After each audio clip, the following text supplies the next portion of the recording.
Welcome to Beyond the Riverwalk, the local weekly podcast that brings San Antonio's most remarkable people, places, and events directly to you. All links discussed will be in the show notes, so sit back, relax, and join Kevin and Melissa Barron as they ask the questions that you would. Now, let's get the conversation started. All right, well, welcome, everybody. Welcome back to Beyond the Riverwalk. Tonight, I am joined by Aaron Marvel with MLS and SA. Now, I can tell you right now, I know very little about soccer, but I am eager to learn. We have been in San Antonio now for a little over a year and have seen things about it online, but do not know much. And I can tell you that Aaron is one of the experts out there, at least from a fan perspective, because one, he has this group, which we'll talk about, and two, he's also the co-host of another San Antonio local podcast called Pitch Black. And Pitch Black News, if I remember correctly. So we'll get into that, I guess, right about now. So welcome, Aaron. Thanks for joining me. Oh, well, thanks so much for having me on the podcast. And I guess I should say welcome to San Antonio. I hope it's treating you well. Thank you very much. That's very kind of you. Yeah, we are really enjoying living here. And one of the reasons, I guess, is because there is so much stuff to do. And this is one of the areas that I've really not gotten into. I've been to a Spurs game. I've done a lot of other stuff in town, but I've never been to one of the local soccer games. And the stadium I've driven by, it's a great field, it looks like. It's right there by Morgan's Wonderland for people that may not know, and a lot of people know where Morgan's Wonderland, I guess, is. But can you tell us a little bit, I guess, about you? I mean, how did you get involved in all of this stuff? What's your background in San Antonio? Are you from here? And, you know, that kind of thing. Yeah, sure. So I grew up here in San Antonio, and I moved away for a time because of just family stuff going on. But as the saying goes, I got back to Texas as quick as I possibly could. I have heard that before. Yeah. So I've been back for a while now. So, you know, even though I departed for a while, I consider myself very much a San Antonian first and foremost. And, yeah, so about MLS and SA, I got into it with my involvement with one of the soccer groups in town called the Crocketeers. So I guess I should, just so everybody kind of has a clearer understanding of how everything went, I should probably backtrack a few years. That'll work. So the Crocketeers are one of the supporters groups we have here in San Antonio surrounding the team San Antonio FC. By the way, there's actually a women's team too, and we can get into that too. That's brand new. Okay. But let's just stay with the San Antonio FC for the time being. So the Crocketeers, they were actually the first fan group in town, and they formed even before we had a professional team here in San Antonio. So it was kind of cool, very grassroots, you know, just recognize that, you know, hey, there's a lot of soccer fans in town, and they were just organizing, you know, things like World Cup watch parties or watch parties to watch MLS games or other international matches. And it just really kind of grew from there. And then you fast forward to 2012, and we actually get our first professional soccer team in a number of years. We had actually had professional teams, you know, decades ago, the San Antonio Thunder in the 70s, and I think one or two other little smaller teams that admittedly I'm not as familiar with. But anyway, the San Antonio Scorpions, they came in 2012, and the next year was the year they built Toyota Field, as you alluded to. So that was built in 2013, so it's a relatively new facility. And then just long story short, the owner of the Scorpions was Gordon Hartman, who actually runs Morgan's Wonderland. Which is why name sounds familiar. Yeah, that's why the stadium was built next to Morgan's Wonderland. And he, you know, really was way more focused on the charitable part of everything that he's involved with, which of course is the central focus of Morgan's Wonderland. If the listeners don't know, Morgan's Wonderland is a theme park for disabled children. and they do that at no cost to the families who come to visit and enjoy those very specific rides and activities that they have. So it's a really cool thing, and certainly can't blame him for wanting to focus on that. And so in stepped Spurs Sports and Entertainment, who of course owns several teams in town, including the San Antonio Spurs, and they had long wanted a soccer team here in San Antonio. And so the Scorpions went away, and SS&E built their own franchise year one, which was last year, and that's San Antonio FC. And so now we're into year two. And just to go back to your original question, I know this is like the longest answer ever. So my involvement with MLS and SA goes back a few years, and it basically sprung out of the Crocketeers. And then when the Scorpions first started, we had huge crowds because they were playing in Heroes Stadium, which is a high school football stadium right across from where Toyota Field is. Yeah, I know what you're talking about. Yeah, and they were just getting huge crowds out of the gate, 13,000 for the very first game. Wow, yeah. Excuse me, in 2012. And, that was the moment where the guys in the Crocketeers were like, hey, we really do have something here in San Antonio. We figured we did, but now we know. And that's when they really ramped up the MLS and SA thing. And I ended up getting involved just by extension about a year or two later. So I've been doing this for a couple years now. Well, the group that you've got, MLS and SA, if I can get that word out, for some reason I got tongue-tied.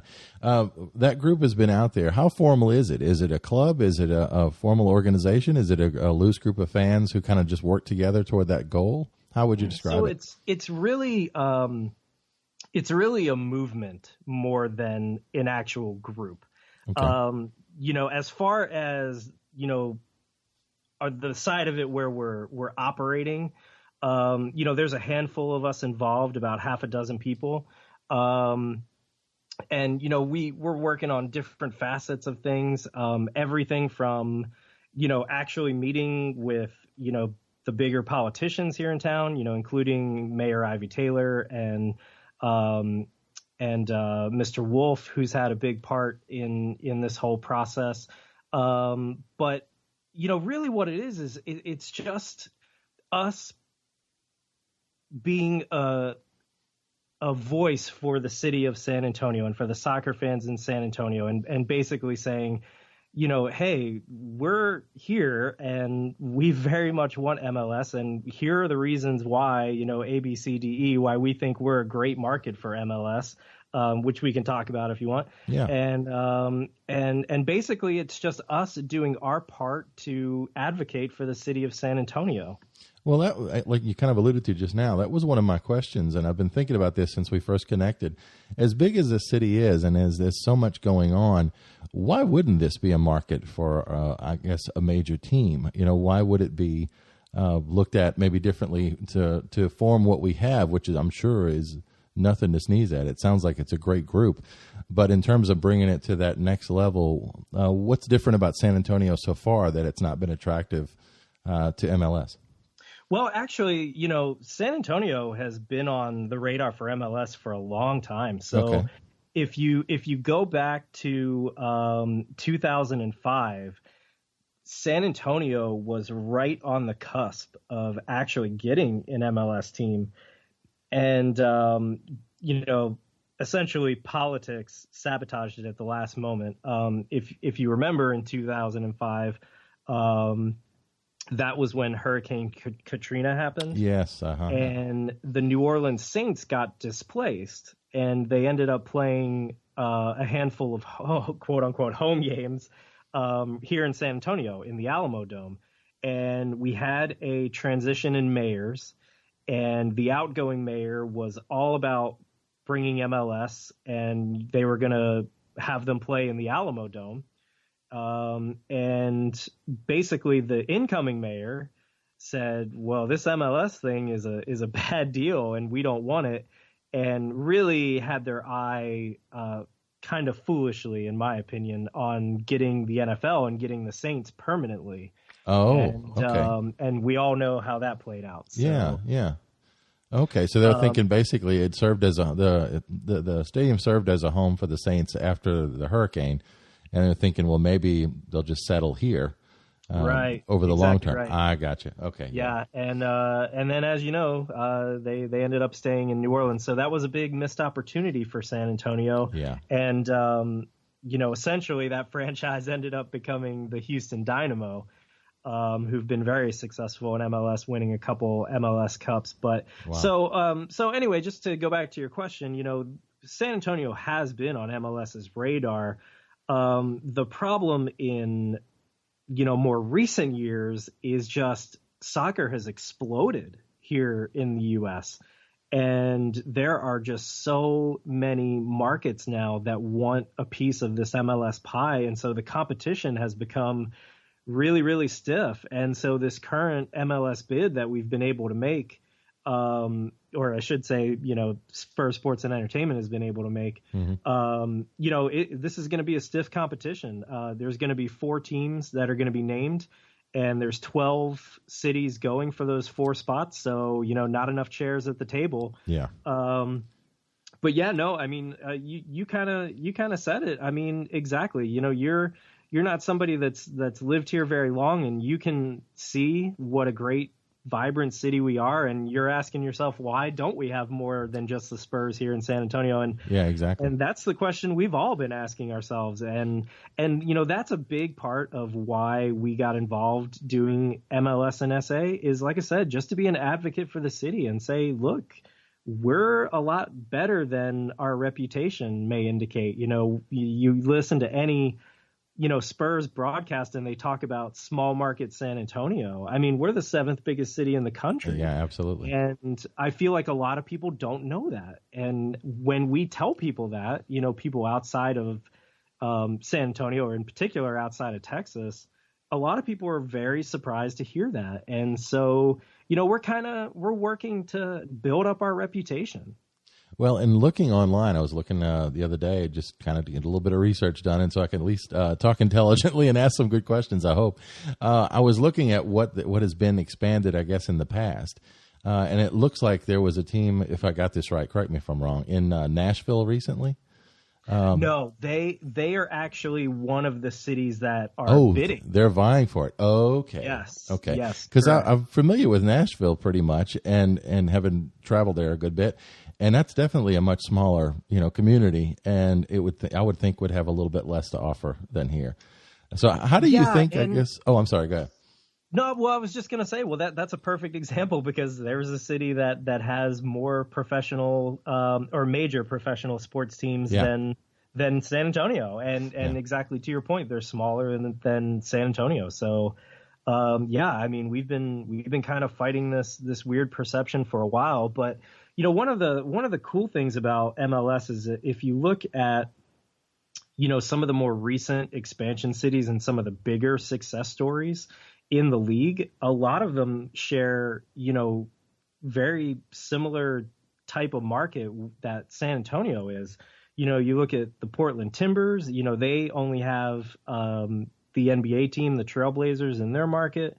You look at Real Salt Lake, same thing with the Utah Jazz. Orlando City, who's been a really huge success in the last couple years in MLS, same thing with just the Orlando Magic. And you look at San Antonio, all we have is the San Antonio Spurs. So you would think we would fit that mold and would be a very attractive market for MLS because of, not having all this other competition in sports that a lot of these other places do have. Well, and it sounds like that, based on your description and your representation, I mean, the fan base here is here as well. And the other thing, I guess, that occurs to me is, having been to at least one Spurs game so far, and hopefully get to quite a few more, it seems like an organization that's run very, very well. I mean, they take care of the community. They're the fans are devoted beyond anything I've seen in a long time. So I think what they would bring as an organization to this would probably be second to none as well. So it does seem like a lot of the pieces are in place. What pieces are typically looked at when they're making these kind of decisions? Great question. So ownership is right at the top of the list. So you hit the nail on the head. I mean, there's really no better ownership group than Spurs Sports and Entertainment out there. I mean, if anything, you could say, maybe there's one or two that are on equal footing with Spurs Sports and Entertainment, but you're not going to find any ownership group that bests them. They are frequently at the top of ESPN rankings and all these other rankings, when you look at front office and management and how a team operates. And, and to your point, it goes just beyond what is happening on the court. Of course, they've had tremendous success on the court, winning 5 titles and being a playoff team for, I think, 20 straight years now, if I remember right. And so, I mean, just tons of success on the court. But yeah, you talk about off the court, Silver and Black give back, very involved in the community.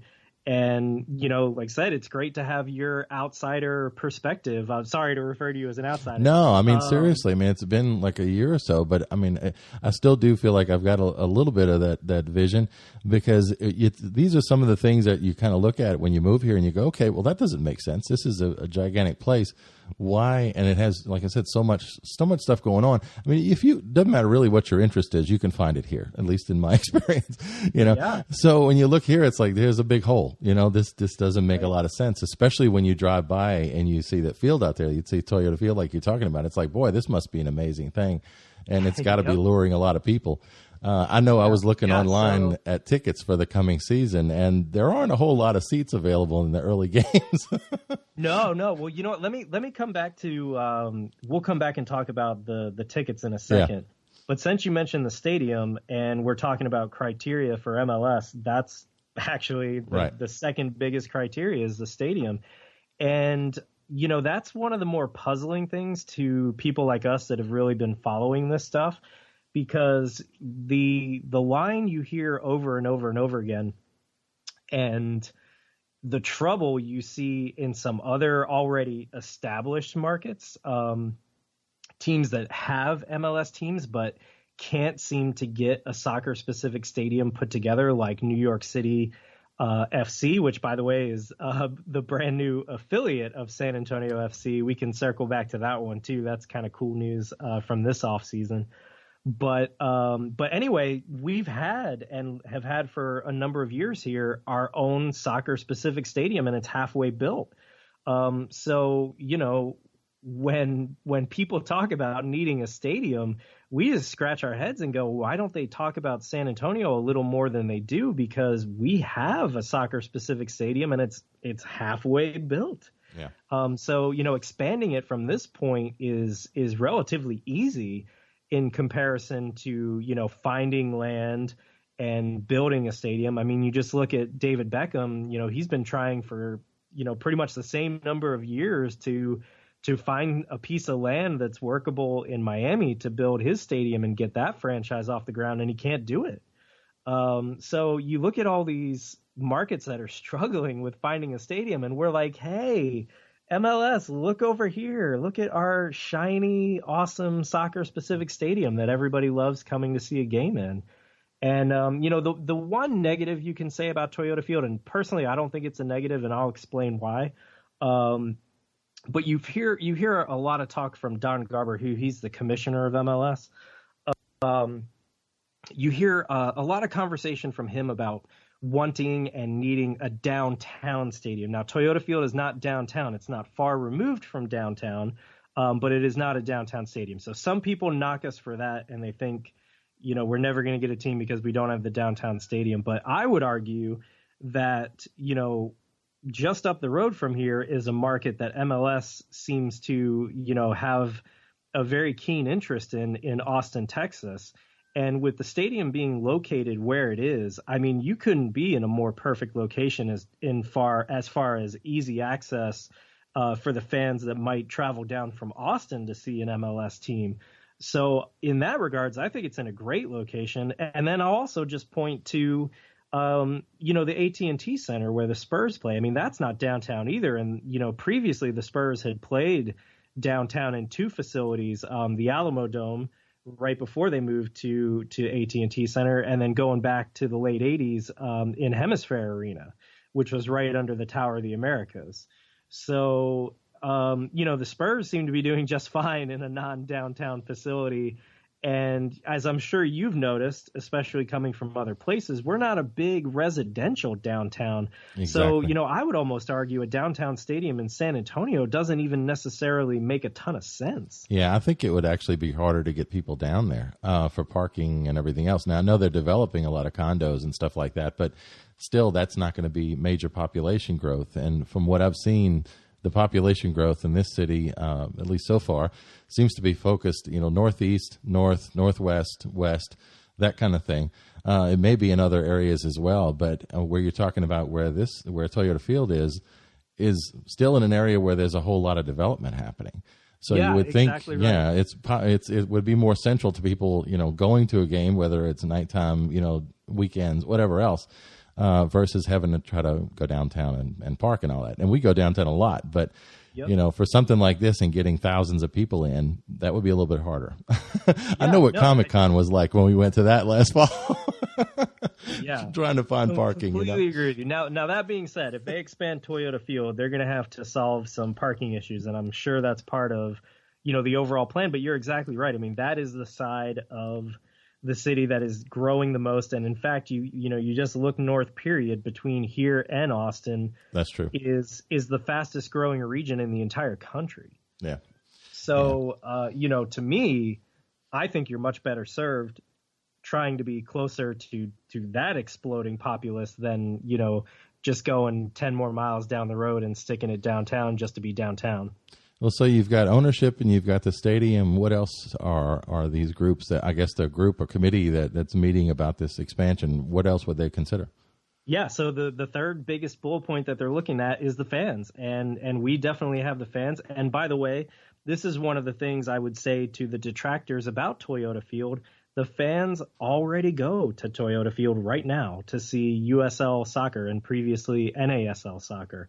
So if they're already turning up at Toyota Field, why would they not turn up for an MLS team?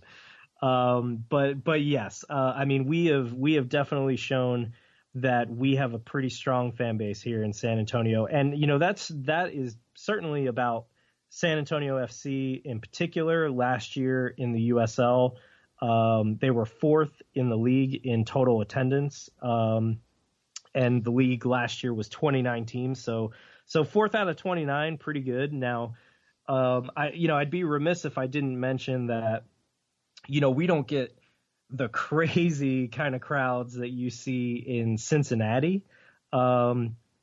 Cincinnati is kind of the standard bearer for lower division soccer and attendance. I mean, their attendance is really wild. I don't know what's in the water up there, but, they've gotten over 20,000 for a game, more than one time. And that is a bigger attendance number than you see at some MLS games. Yeah. So they're definitely making some noise. And Sacramento is another one. They routinely get over 11,000 for their games. So, those two markets in particular, and a lot of people for that reason think that those markets are favorites in this process, and both of those cities are candidates for expansion. But, it's one of three big pillars that we're looking at. And, do those other markets necessarily check off all those other boxes? I mean, you can argue in either direction, depending on what you look at. But anyway, the point I'm trying to make is I think that those kind of markets, they're great stories, and I'm certainly not going to take anything away from them. I mean, tremendous attendance, but I think those are kind of outliers. And, what you see here in San Antonio is still really strong, even though it's not up to that level necessarily. So we averaged over 6,000 fans last year. Toyota Field holds 8,400, if I remember right. Okay. And so we're not quite maxing out our stadium just yet, on a game-to-game basis. But, like I said, our numbers are really, really strong and really, really high for the division of soccer that we're at.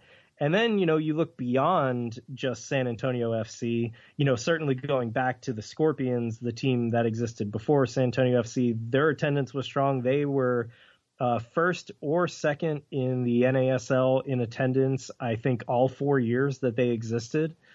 So they had really strong attendance as well. And then you look at the bigger matches that have come here to San Antonio. I mean, we had USA Mexico in the Alamo Dome. That game sold out like 2 months before it even happened. We've had the U.S. women here a couple times, and one of those two was one of the biggest, like I think it was top 3 for the whole year in home attendance for the women that year. And then Mexico has been here before for other friendlies. They've gotten over 50,000 people. So, you know, the interest is clearly here for soccer. So you look at those 3 things, ownership, stadium, and fans, you know, from our perspective, we check every single one of those boxes. So, you know, if you ask us, should we be in MLS and do we have a strong case to be in MLS? We would tell you, yes, absolutely we do. Yeah, that makes perfect sense to me. And obviously I'd be a supporter, but at the same time, it's kind of hard to argue with that. Even if you're not, you know, it really is hard to argue with that. Well, what's the time frame for a decision? Is this something that we'd know about this year? Is it something in the next couple of years? Yeah, so we're going to find out the first 2 of there's going to be 4 expansion spots total, which will bring the team, assuming Miami gets their stuff together and they come into the league. This expansion will bring the league to 28 teams. We are going to find out 2 at some point this year. They kind of keep changing their verbiage around a little bit, but generally what I think you can bank on is probably in the third quarter of 2017. So, you know, late summer, early fall, somewhere in there, we're gonna find out who the first 2 teams are. And then all indications are that there's a good chance the next 2 are going to be named the following year in 2018, although that is not confirmed at this time. Okay. Well, hopefully a couple of years from now, somebody will find this podcast, go back and listen to it and say, well, you know what? That did happen. That's really cool. Yeah, we would love nothing more. Well, so that last year was the first year for the team. This year's the second year. What can you tell us about last year? What was the season like being the first season here in town and being part of that from early stages and even before it actually kicked off? Yeah, so it was a lot of fun actually being a part of a team being built from the ground up. And, you know, so last year was kind of a trial by fire almost because they got such a late start on the off season compared to all the other teams in the USL, because the team and the transition and making everything official didn't happen until the week of Christmas, which is really late as far as, you know, starting your off season. And then you figure, you know, you're just hiring a front office, you're just hiring a head coach or a manager, and then you're trying to find players, you know, based on who hasn't already been signed. So last year was pretty hectic. They were working on a very short window, and you know, we thought they did a pretty great job considering, you know, everything they were up against and the time constraints and the player constraints. And, you know, everything that comes with starting a team late. And, you know, they had a pretty up and down season. The story of 2016 for San Antonio definitely was the defense was pretty strong, but they just couldn't score enough goals. They were definitely offensively challenged last year. And they came right down to the last week of the season needing a win. Had they won their last match, they would have been in the playoffs. But unfortunately, they lost. And even more unfortunately, it was to their in-state rivals, Rio Grande Valley, who last year was also a brand new team to USL. They're an affiliate of the Houston Dynamo, and they play in the southern part of Texas. And so we lost that match 3-0. And so on the last week of the season, our season ended, and they ended up finishing 10th in the USL West out of 15 teams last year, if I remember right. So it was kind of a mixed bag, and they didn't make the playoffs, but it was a fun season. Well, it seems like a whole lot happened, though, in the matter of a few months to get it kicked off. So, yeah, that sounds pretty neat, though. But what you were saying, I guess, to start with, was that it was really a lot of fun. So what's the atmosphere at the games like? Because I haven't been to one yet, obviously. Yeah, I mean, it's pretty great. We have multiple fan groups, as we've alluded to earlier, and they definitely do their part to keep the crowd going, and with the singing and the chanting and the smoke and the drums. I mean, they really go crazy. Those fan groups are definitely fun to watch. And when Toyota Field is full, which hopefully it'll be full a lot more this season than it was last season, man, that place really is a noise cauldron, because the fans are, pretty much right on top of the field in all directions.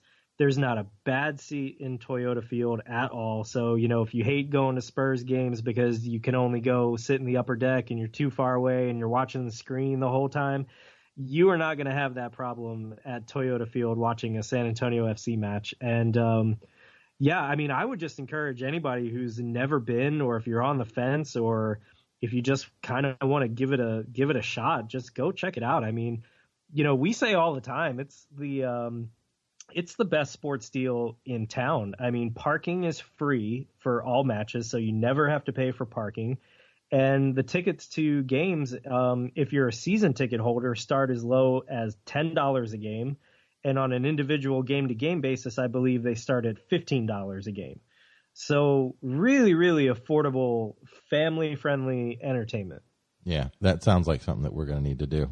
I was looking at some of the early games, and that, like I was mentioning earlier, there are a lot of seats already sold. So it's something that seems like there's a lot more excitement for in the second year. But I guess going into that, so what are you expecting as a fan for the second year? What do you think the team's going to bring? How is it going to change? Well, let me just first say that the season tickets that they sold last year nearly doubled for this season. And so now they're over 3,000 season tickets, which is great. Again, I wish we had more, but they're definitely doing a good job of building this club from the ground up and really having this thing take root.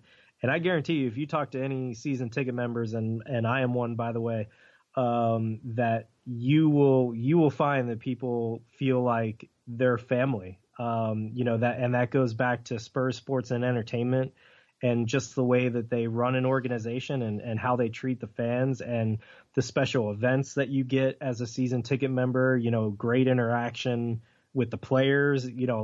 Some of these fans are on first name basis with some of the players, and it's really cool to see, because that's something you don't necessarily get when you jump up to, a major league level. So that's really cool. But yeah, I mean, you look at the outlook for the season. They had a full off season. They retained probably about half the team, and then half the team are new faces. A lot of them are new faces from other teams in USL. And, just kind of on paper, looking at the roster for this season, it's been a big upgrade, especially at defense. And like I said, last year defense was one of the strong suits of San Antonio FC, and I think they're even stronger this year. And certainly that played out in the opener for the season, where they won their first match 1-0. So they're off and running. Great start to the season so far. No, that sounds pretty cool. We're going to have to get out to one of those, if not multiple, because it seems like a whole lot of fun. I know the fun we had at Spurs, and you're right, we were up in the nosebleed, but even so, I mean, everybody was friendly. The place was, the AT&T Center was taken care of really well. I'd imagine the field is as well. And you felt like you were part of a community, even if you're at a game. And I've been to the other cities and other games, and it just felt more like you were in the city, and you got to kind of look around you and make sure you're okay. Here, right. This community, San Antonio overall is a very friendly place. So I can see where the sense of community would be built pretty easily, among the fans that attend.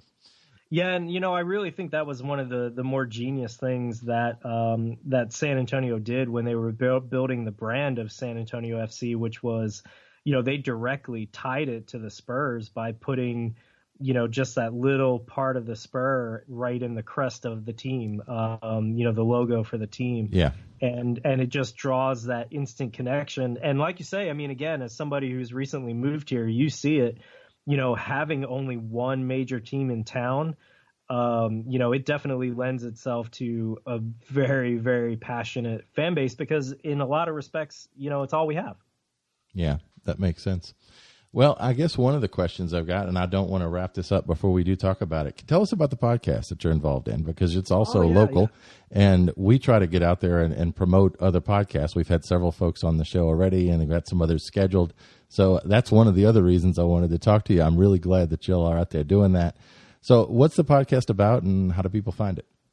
Yeah, so the podcast is called Pitch Black News. You can find it on all the traditional podcast locations, whether that's iTunes, Stitcher, Google Play, et cetera, et cetera, et cetera. You can find us. And I actually ended up on the podcast kind of by accident because my counterpart, Kyle, who he writes for the Rivard Report, and he also writes for his own site, which is pitchblacknews.com. He really started the podcast last year on his own, right when San Antonio FC right when they were beginning. And, much like yourself, he kind of noticed MLS and SA and just wanted to have us on as a guest and, just kind of talk about everything we were doing. And then we ended up just kind of hitting it off, and he asked me to stay on. And ever since then, we've been doing a podcast on a weekly basis. So it's been really cool. It's been really fun. We're into year 2, and you can hear us every week. We usually drop a brand new episode on Friday mornings for the most part. Well, and what I've listened to, it sounds like y'all get along great, and he has some pretty good insights. I'm sure you do as well. There was a prediction I thought I heard. This was an episode, I guess, a while back. I don't think it was one of the most recent. Maybe it was in the last 4 or 5.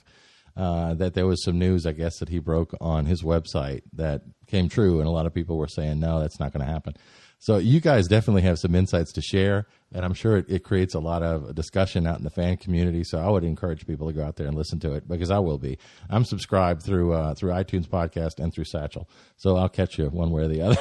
Fantastic. Well, hey, we really appreciate it. And yeah, I mean, anybody who wants to hear some good banter about not only San Antonio FC, but also the new women's team, which we should mention that before we wrap up. Let's do that. By the way.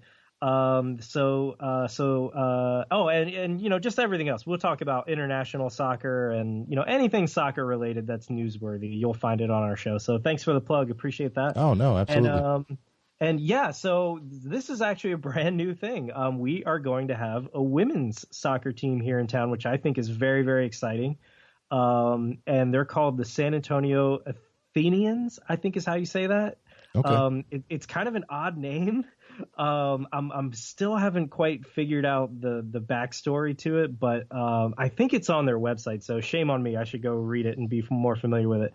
But I can tell you that they are going to be playing in the WPSL, which is in a combination of semi-pro and amateur, and they are going to play at Blossom, which is one of the athletic fields here in San Antonio. And their season gets underway at the end of May. I want to say Thursday, May 18th is their inaugural match. So you'll have an opportunity to go see the very, very first match from this team just in a couple months.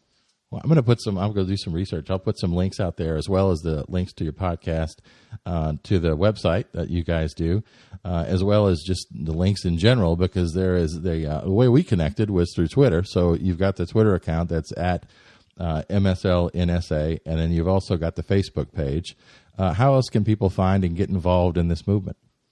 Yeah, absolutely. So we are all over social media. Like you say, it's MLS in SA, and we are on Twitter, we're on Facebook, and we're also on Instagram. And very, very soon you will be able to log on to MLSinsa.com. We are just putting the finishing touches on a website that we've been working on for quite some time now, and I gotta tell you, It looks amazing. I think people are really going to love it. And, that's a testament to some of the other people on the MLS and SA team. I'm not exactly Mr. Computer. But anyway, we're really looking forward to getting that out there. And once that website is up, I believe you will start to see a lot more ways that we're going to reach out to the fans here in San Antonio and talk about ways that we can connect. But for the time being, just come see us on social media. We're constantly having conversation about San Antonio FC for sure. More recently, the Athenians, and really just everything and anything soccer related. And, we love following the U.S. men's national team as an example. We have an American Outlaws chapter here in San Antonio, just like many other places across the country. And they're very, very active as well. And anyway, just if you want to join the soccer conversation, come find us on social media. We're always sharing articles, stories, especially, from our point of view, anything that has to do with MLS and specifically San Antonio's quest to be in MLS. No, that sounds awesome. That is good. And I can tell you, I'm a little bit geeky about computers. It's one of the reasons I like doing this, building a website we had for the podcast and everything. But I went to the one that y'all have out there now, which is just kind of a teaser. And even that little teaser site is kind of makes you a little bit excited about, hey, man, what is actually coming? Because it talks about what's ready, and this is ready, and that's ready. Right. And it's, Yeah, I definitely would encourage people to go check it out just to see what you're talking about. It's cool. And soon it will be live and at a real actual website. And I hope people love it as much as we do. Like I said, we've put a lot of work and effort into it, and it looks A+. It looks really great. I think people are going to go wild for it.